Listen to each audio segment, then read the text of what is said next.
ભુજના રસ્તાઓ પહોળા કરવાની કામગીરી અંગે મીડિયા સાથે વાત કરી। સ્ટોરી રિપોર્ટ બાય કરણ વાઘેલા, ભુજ। નહીં, મૂળ વાત હું પહેલો તો આભાર માનીશ મુખ્યમંત્રીનો અને વહીવટતંત્રનો, અવંતિકા મેડમ હોય, આશુતોષ મિત્રી હોય ને ગાંધી સાહેબ હોય।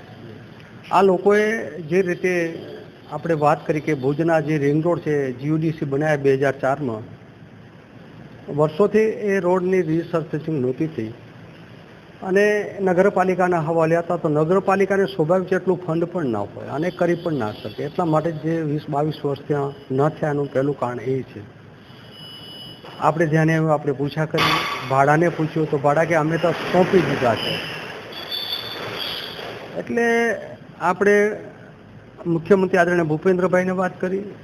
ભૂપેન્દ્રભાઈ એમ કહેતું કે ચાલો આપણે એને કરીએ, પણ ફંડ આપી નગરપાલિકાને। તો મેં સાહેબને કીધું નગરપાલિકાને કોઈ ક્વોલિફિકેશન માણસ નથી જે એનું પ્લાન બનાવે, કામની ગુણવત્તા જુએ। તમે આ રોડ છે જે 52 કિલોમીટર 18 રોડ એ આરએનબી સ્ટેટને સોંપો। એટલે સાહેબે મને એમ કીધું કે આ શહેરી વિસ્તારના રોડ છે આરએનબી સ્ટેટને નહીં સોંપાય। પછી મિટિંગ કરી બધા સચિવો, ચીફ એન્જિનિયર, પોઝિટિવ નિર્ણય લઈ અને આ રોડને આરએનબી સ્ટેટને સોંપાણા। આ એક પહેલો દાખલો છે કે શહેરી વિસ્તારમાંથી આરએનબી સ્ટેટને સોંપાણા, જે સૈદ્ધાંતિક સ્વીકાર હતો અને અમુક પેટે રકમ પણ આવી હતી 30 કરોડ જેટલી।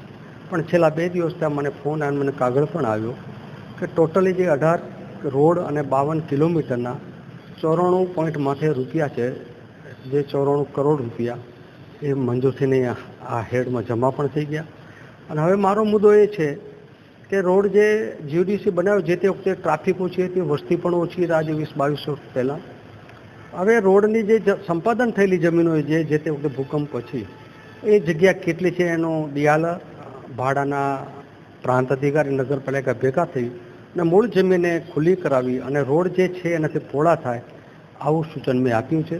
આવતા ચોમાસું કદાચ નીકળી જશે અને ચોમાસા પછી જ થાય તો જ એની ગુણવત્તા રહેશે।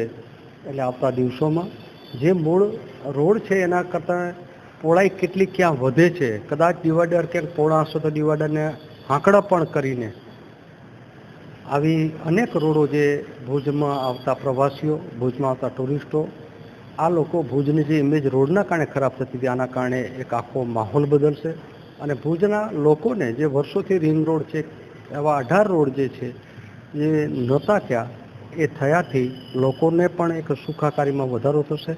સ્વાભાવિક છે કે ફરીને હું મુખ્યમંત્રીનો આભાર માનીશ કે આ વાતને ગ્રાહ્ય રાખી આપણી વાતને અને સૈદ્ધાંતિક સ્વીકાર કરી અને બજેટ પણ મંજૂર કર્યું અને પૈસાની ગ્રાન્ટ પણ આવી ગઈ।